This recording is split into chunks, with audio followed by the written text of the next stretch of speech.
Hello, you're watching a Saasu training video. In this video, I'll be walking through with you how to claim entitlements for a payroll transaction for one employee. As you can see on the screen here, I already have our employee showing. This employee is Claire Jones, and we can see under the Entitlements tab the current leave balances.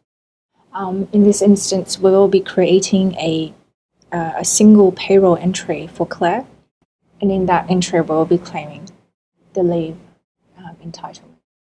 So firstly, we have two options. We can either go to the view menu option and click on payroll.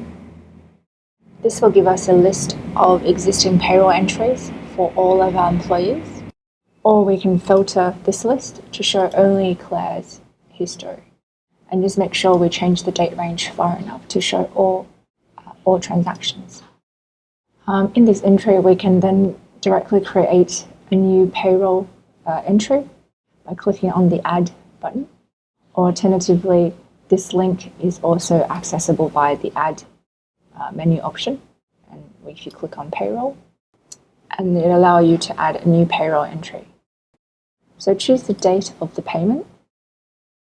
We pay Claire on a monthly basis, and we pay her usually between the 13th and the 15th of the month. And we'll select Claire and make sure that the paid from account is the correct account. And we're paying her for the month of January because we have already processed the December payments, but we are still able to claim December's leave entitlement. However, you may wish to check with your accountant if you need to back process. All right, you'll see that Claire's pay is mostly filled in automatically based on this way we set up her employee record. In this instance, because we need to claim 2 days annual leave and 1 day sick leave, we need to change some of the figures and add a few more entries. So to claim the annual leave, simply hit the plus sign and here select annual leave pay. We're claiming 2 days worth of annual leave. So each day we work an 8-hour day. So 2 days would make that 16 hours. And we'll add another one for sick leave. So that comes under personal leave pay. And she has claimed 1 day sick leave, so we'll put in 8 hours.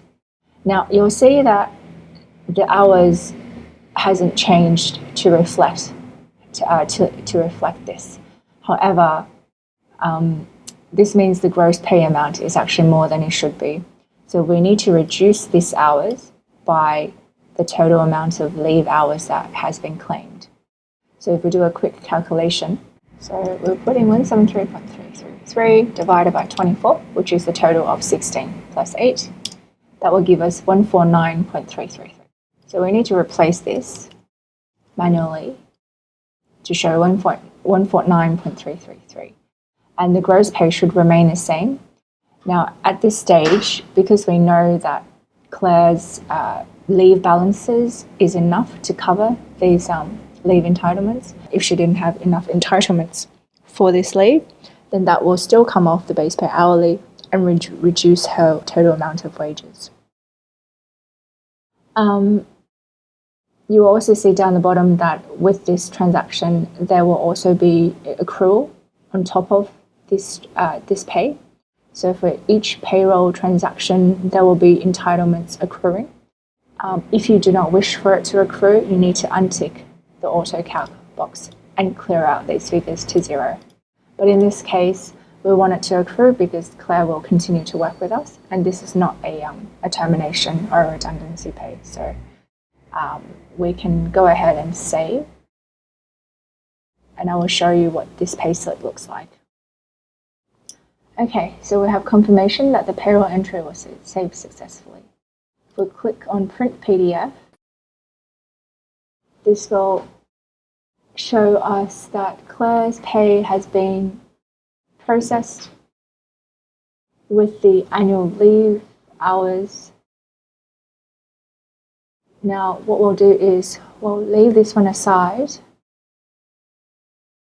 And let's have a look at a previous pay for Claire. just so we can see that it's been processed properly. So we'll want to just change that. So you can see that the net pay figures still remain the same for each of the previous months. And we also want to check the balance of the entitlements. So this is a previous pay, and we can see that there was 53.33 hours and 26.67 hours. Now, if we go back to the previous, to the pay that has just been processed, you will see that the leave have been reduced by these hours, then adding on the accrual amounts, giving it a figure that's slightly less than the previous payslip. And by this method, we know that it has been processed properly.